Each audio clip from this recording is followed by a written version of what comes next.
What's up, everyone? Aaron Nagler here with Cheesehead TV, your Packers Daily Chat. It's Friday, folks. Week 1 is almost upon us. We're just going to forget that the Eagles and Falcons played last night, an abomination of a game. And we're just going to look forward to the Packers and Bears squaring off on Sunday night. I just dropped my preview and prediction piece at cheeseheadtv.com. Make sure you go check that out. I give you what I think is going to happen on Sunday night, how I see it playing out, including a score prediction.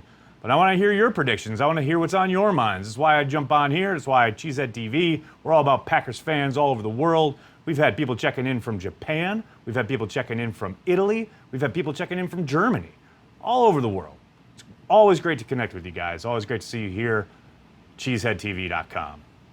Steve was just reading my article. Thank you, Steve. I'm glad somebody's clicked the link, in this day and age. So many people just read the headlines and don't actually click on what you're saying. Isn't Mike Daniels lined up versus a first-year starter? He'll be moved all around. He will undoubtedly find that matchup on occasion, but I tend to think Mike Pettine will have his guys mixing and matching throughout the day and throughout the year, really. You'll see some four-man line. You'll see some two-man line. You won't see nearly as much two-man line as you did under Dom Capers, but that will certainly still be a feature. Who should be the number 4 wide receiver coming into week 1? I'm presuming you're counting Devontae Adams as number 1, Randall Cobb as number 2, and Geronimo Allison as number 3. I mean, in actuality, I think Jimmy Graham is your 4th wide receiver. But if you're talking about the wide receiver depth chart, I tend to think there's probably a good chance it'll be Jamon Moore. And I know that might be surprising because of all the drops he had in camp, but I think he'll still get opportunities. Now, maybe Valdez-Scantling will see a few snaps in that regard, but I'd be surprised if either Valdez-Scantling or St. Brown saw much of the field. Indeed, if either one of them are actually up on Sunday night. Will Howard get shut down? Good question, Peter. I do think of the 2 backs for Chicago, Howard clearly talented, had a good year last year, and I think he'll get his yardage throughout the night, but I don't think he's going to go off big time. I think Tariq Cohen is much more of a worry for the Packers. Hello, Eric. Thanks for stopping by. If Burks doesn't play, who will step in? James, that's a really good question. I got to think, probably Toomer, who they just signed from the Chargers. They're going to have to mix and match. Crawford, who made the squad on the strength of his special teams play, probably wouldn't play much from scrimmage anyway, but he is hurt. He's questionable for Sunday night, as is Burks. How long is Josh Jones out for? Good question. He is officially out for Sunday night. No word on a long-term timetable for Josh. Hopefully get more information on that Monday morning. Who will play more, Lowrey or Adams? Matthew, I got to think Lowrey. I think Adams showed some good stuff in preseason. I think he, came along a little bit. Definitely ended on an up note. Looked better at the end of camp than he did at the beginning, which is what you want, especially from your second-year guy. But I think Lowrey is obviously the battle-tested one there. I think he gives you a little bit more versatility up front, although I think Adams showed that he's got some good anchor and a good quick first step. So maybe they mix those 2 guys quite a little bit down the stretch on Sunday to keep legs fresh. But I do think Lowrey will get the bulk of those snaps between the 2 of them. Eric asked, should I be worried about our linebackers? I don't know. It depends on your definition of worry. I mean, I think Mike Pettine will do a good job of putting those guys in positions to succeed. I think obviously Martinez, he's a talent. He led the league in tackles last year, and I don't see any reason, especially with the strength of the play out in front of him, that should do anything but continue. And then you look at outside. I know a lot's been made about the lack of depth there outside, but Clay Matthews, Nick Perry, those are just quality players. And Reggie Gilbert, I think it's going to maybe not surprise a lot of people because I think people are expecting a lot out of him at this point. But I think he's going to be giving you a solid contribution as well. So I get that there's a lot of kind of question marks around who might play inside alongside Martinez, especially with Burks hurt and Jones out. But, they'll mix and match. They'll probably, I would suspect, kick Clay Matthews inside some to kind of mitigate that factor, but we'll see. We'll see what the game plan is. New playbook, more shotgun or under center? Good question. I can't imagine there'll be a drastic reduction in the use of the shotgun. I do find it, I am curious to see if it's even noticeable, these changes on offense, this change to the offensive playbook and the system. I really think a lot of what McCarthy's been talking about when it comes to what they've changed on the offensive side of the ball comes down to how they block things up, the communication up front. Joe Philbin did come in and change up a lot of their protection schemes. He used what McCarthy referred to it earlier this week as the digit scheme. A lot of the protection was done through nomenclature before. I think a lot of it now has been reduced to numbering and trying to make it simpler, trying to make it easier for those guys up front to communicate. And a large part of that is falling on Corey Linsley. But we'll see how much of a change there actually is in game plan and design. Especially when you're talking about shotgun versus under center, I'll be surprised if it's anything less than at least 70% from the shotgun. You think Marcedes Lewis lines up in the backfield some? Kyle, I think you'll see some of that, taking that fullback role, so to speak. The coaches talked about it yesterday. Without a traditional fullback on the roster, you're going to need those tight ends to play multiple positions and do multiple things. They name-check Lance Kendricks as a guy who could do some things that they asked the fullback to do.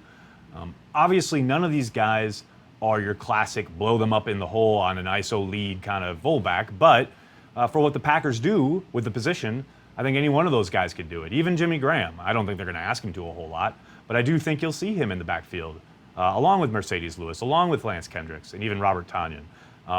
You're not on this roster unless you can do those things as a tight end. Throughout McCarthy's entire tenure in Green Bay, those tight ends have had to do pretty much everything on offense except for play quarterback. They've had to be running backs, they've had to be wide receivers, they've had to play in line as a traditional tight end, and they've had to play fullback. So, again, the only thing they really haven't had to do is play quarterback and distribute the football. It's always been a very demanding position in McCarthy's offense, and I don't expect that to change. It may be highlighted and accentuated by the fact that there's no more fullback on the roster. Please tell me Graham will be heavily used, Tyler. That sounds suspiciously like a fantasy football question, my friend. I can't imagine he isn't. I know we've been down this road before where they've had kind of new additions in the offseason and you think they're going to feature them heavily. You don't have to go much further back than last summer when you thought Martellus Bennett was going to be involved heavily in the passing game, and that never came to pass. Now, some of that obviously was due to his penchant for dropping the football, but really they never really featured him as a pass catcher early on last season before Rodgers got hurt. I think that changes with Graham. I think he's a much better athlete between the 20s. Obviously, he's a huge target in the red zone. I'm not saying they're going to force feed him the ball, but I do expect him to be targeted early and often. The Packers get Jeff Janis back, cheap or not even looking at him. James, the Jeff Janis ship has sailed. He's not coming back. Who are our first string gunners? Kyle, great question. They were rotating a lot of guys right up through the fourth preseason game, so it's hard to say with any kind of certainty. I think Josh Jones was actually running in one of those spots, but now he's hurt and out. So, and Goodson had been running there, but he was cut. It's a good question. I think it's going to remain a mystery right up until kickoff. Is Raji coming back to play linebacker? Who knows, Matthew? Who knows? What is the biggest difference between a Pettine and Capers defense? Good question, Justin. I will say there's going to be a lot more physicality at the line of scrimmage from your defensive backs, a lot less allowance of cushions off the wide receivers. Now, that's not blanket across the board. There will still be times when they're afforded, some yardage off the line of scrimmage by the defensive backs. I think you'll see more than anything, the biggest number one difference you're going to notice is the ability for the Packers defense to get a free rusher after the quarterback. Now, as I was talking about yesterday, that doesn't always mean they're going to get home, doesn't always mean they're going to blow things up, but you're going to see guys come free, and it's going to be on the quarterback to get the ball out of his hands. I think Matt Nagy, the head coach and offensive play caller for the Bears, is going to do a very good job of doing just that. He knows he's got a young quarterback, hasn't even started a full season in the league. He's going up against a seasoned defensive coordinator in Mike Pettine, who really knows what the game is all about, knows how to take advantage of young quarterbacks. He's going to want to get the ball out of his hand as quickly as possible. That all said, especially in third and obvious passing downs, you're going to see some some free rushers unleashed by Mike Pettine. It's going to be up to Matt Nagy to try and mitigate those circumstances. Who on our defense could have stopped Julio Jones last night? I would say Tramon Williams with help over the top. How's that? No one's going to stop Julio Jones. Doesn't matter who you have. He's going to get his. The question is, can you mitigate and kind of reduce the damage that he does? You know, it's the old adage, you cannot stop him, you can only hope to contain him. That said, who cares? They don't play Atlanta for weeks. Who comes in as Packers' fourth wide receiver? Colin. I addressed that earlier in the video. I'm sorry, you're going to have to go back and watch it. Short answer is Jimmy Graham, really, but probably Jamam Moore. Thoughts on officiating from last night? Daniel, it was terrible. And I don't think anybody should be surprised, given the state of the NFL and the fact that they keep making up new rule changes each and every offseason in a reactionary mode for singular events. The most obvious being the new now emphasis on the Aaron Rodgers rule, so to speak.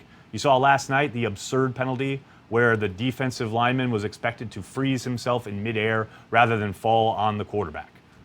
But Packer fans, hope you're happy. You whined about it, that hit on Aaron Rodgers, and now it's illegal, and now you're going to see tons and tons of ridiculous penalties like we saw last night.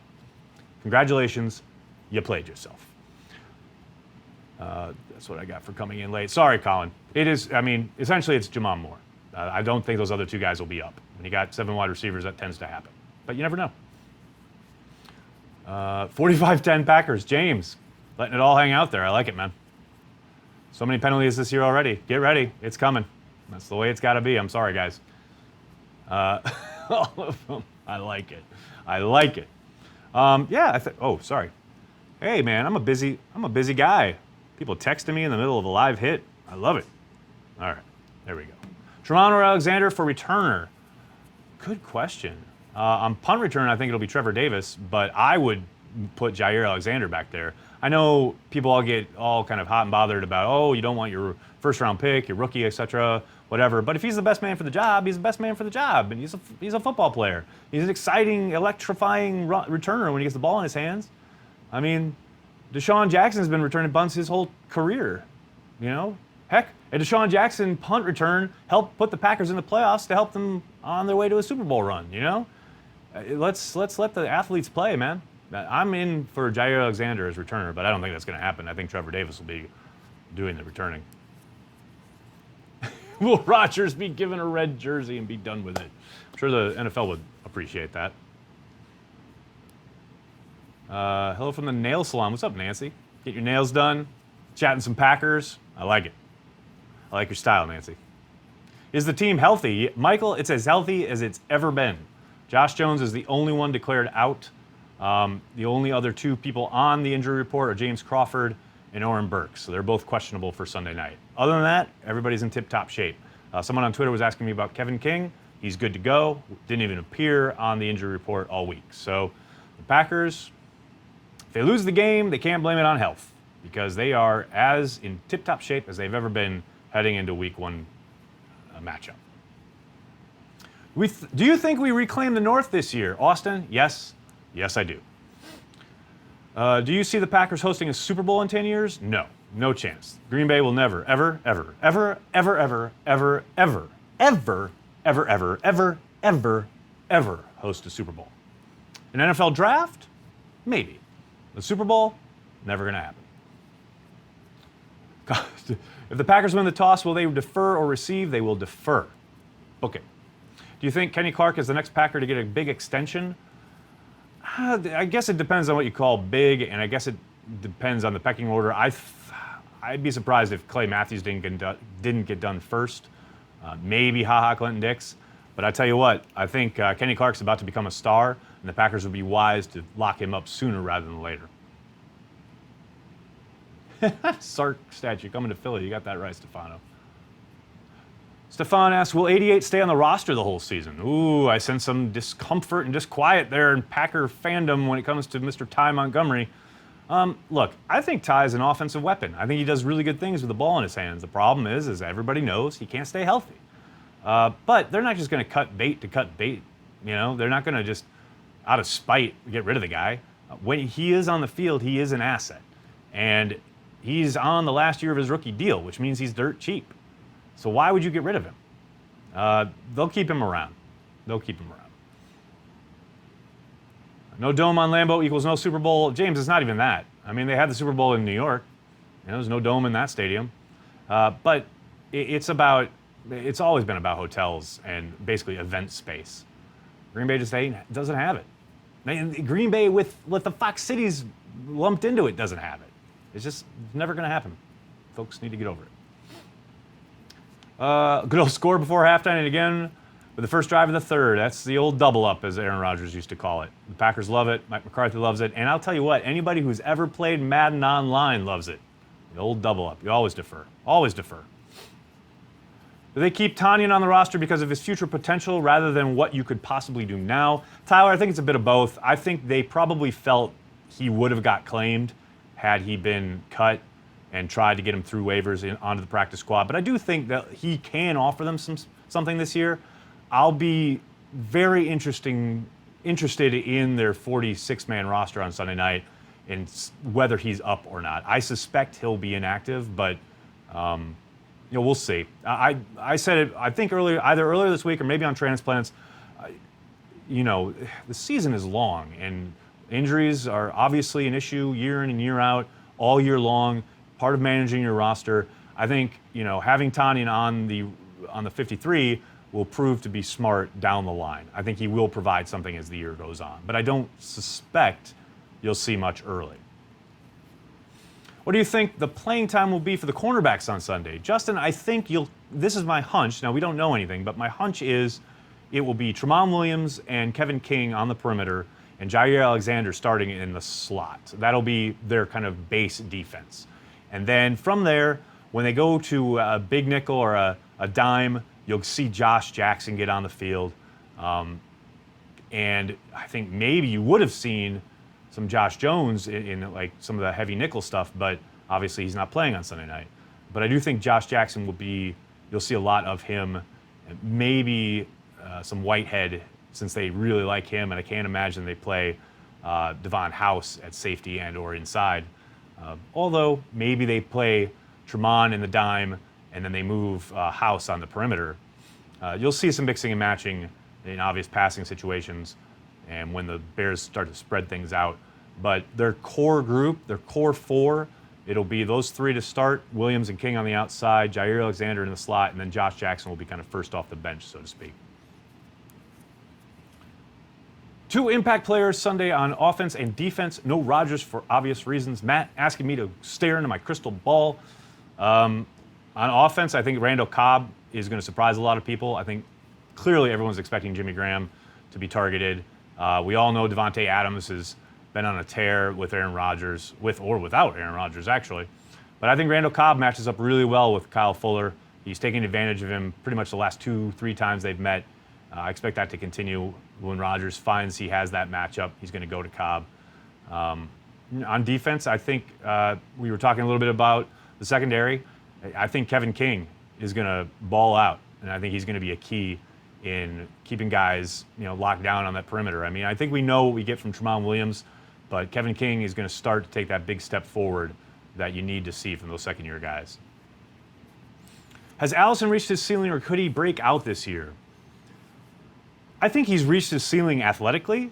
Production-wise, obviously it's all about opportunity, and that's all about 12. And 12 trusts him. 12 talks about him all the time, how he has no qualms about throwing him the football. I think in an offense where you have Davante Adams, you have Jimmy Graham, Randall Cobb, you have Ty Montgomery, you've got a lot of options. I don't see Allison ever being a feature, but he's going to be essentially playing the role that Davante Adams played his rookie year in those games where teams tried to take away Jordy Nelson.